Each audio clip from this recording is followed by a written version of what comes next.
And now, number 71.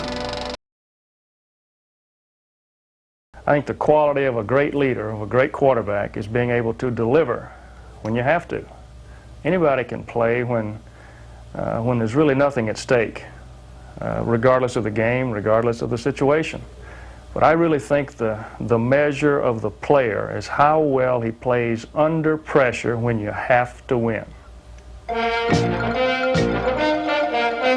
Above all, Bart Starr was the consummate pressure player, and he proved it by winning 5 championship games, more than any quarterback in history. In 1966, Lombardi's Packers won their 2nd straight NFL championship game and 4th league title when Starr threw 4 touchdown passes to defeat the Dallas Cowboys.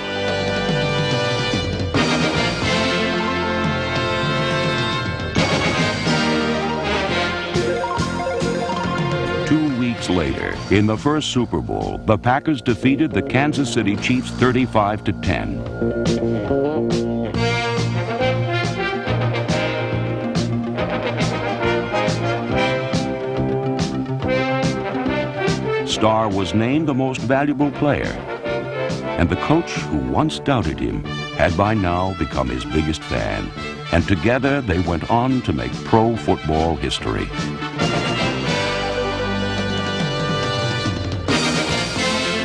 In the 1967 championship game, a small step for Bart Starr was a giant leap for the Green Bay Packers, who became the first and only team in NFL history to win 3 consecutive championship games. In the second Super Bowl, the Packers crushed the Raiders 33-14, and Starr was again named the game's most valuable player.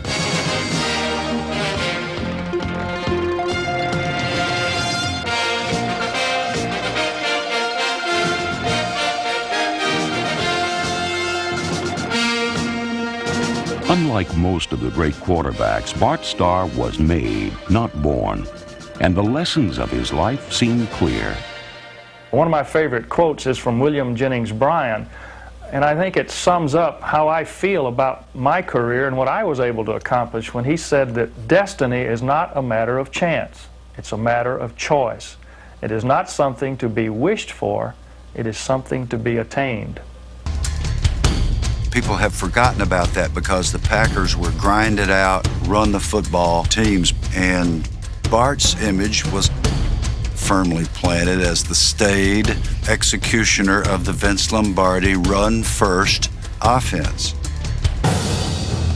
So Bart Starr would call a 4th and 1 play-action pass and throw it for a touchdown in the most daring kind of play, and people would simply forget it the next day because that was not his image.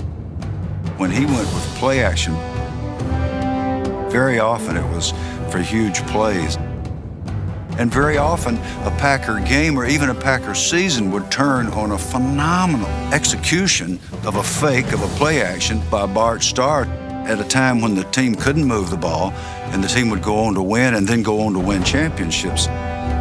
Bart Starr played in 10 postseason games and won 9 of them, including Super Bowls 1 and 2. He was named the most valuable player. Deceptively daring, surprisingly strong-armed, Bart Starr was also always in command. And never more importantly than in the 1966 NFL title game in Dallas, where the Packers were playing for a berth in the first Super Bowl. Fires up the middle, the pass is complete to Boyd Dollar for the touchdown. And Dollar was belted hard in the end zone by Mike Gector. Our most combative guy on offense was Jimmy Taylor. And Jimmy saw that. So then Jimmy starts looking for Gector, which could have very easily gotten him ejected. It was really one of the most meaningful parts of the game because we couldn't have afforded the personal foul, and we certainly couldn't have afforded to lose Jimmy Taylor. So the instant that Taylor starts looking for Gector or one of the other Cowboys, number 15 is right in Jimmy Taylor's face, guiding him all the way to the sideline. And when he gets to the sideline, you hear, "Out of the way, Bart."